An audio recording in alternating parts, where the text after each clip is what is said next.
कुठल्याही गैरव्यवहारात माझा सहभाग नाही, अनिल पवार म्हणतायत। माजी आयुक्त अनिल पवार यांचं ईडी समोर स्पष्टीकरण आहे।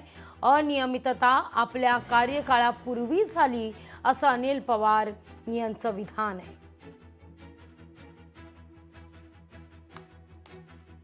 अधिक माहिती घेऊया आपल्या प्रतिनिधी मीनाक्षी म्हात्रे यांच्याकडून। मीनाक्षी, काय अधिक माहिती आहे या सगळ्या संदर्भात?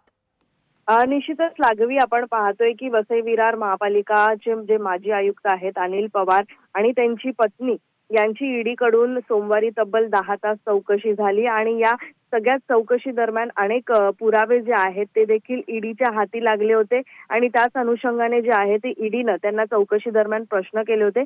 पण मात्र आता त्यांच्याकडनं स्पष्टीकरण जे आहे ते देण्यात आलेलं आहे।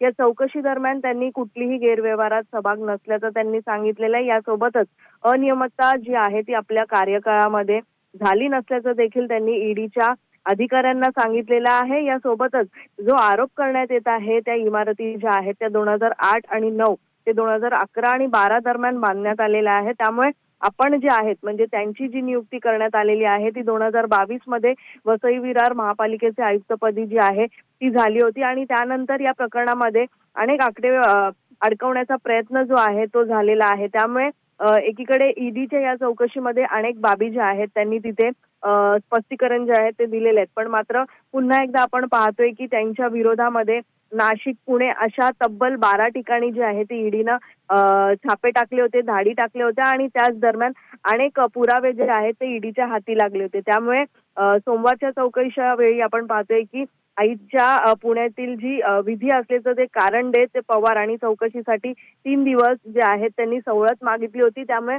सोमवार नंतर पुढचे 3 दिवस जे आहेत ते ईडीच्या चौकशीला हजर राहिलेले नाहीत। पण आज पुन्हा एकदा त्या ईडीच्या चौकशीला ते हजर राहण्याची शक्यता वर्तवण्यात येत आहे। लागवी अगदी मीनाक्षी, तुर्तास धन्यवाद तुम्ही दिलेल्या एकूण सविस्तर माहिती करता। लोकशाही मराठी ऐका, पहा, जागरूक रहा।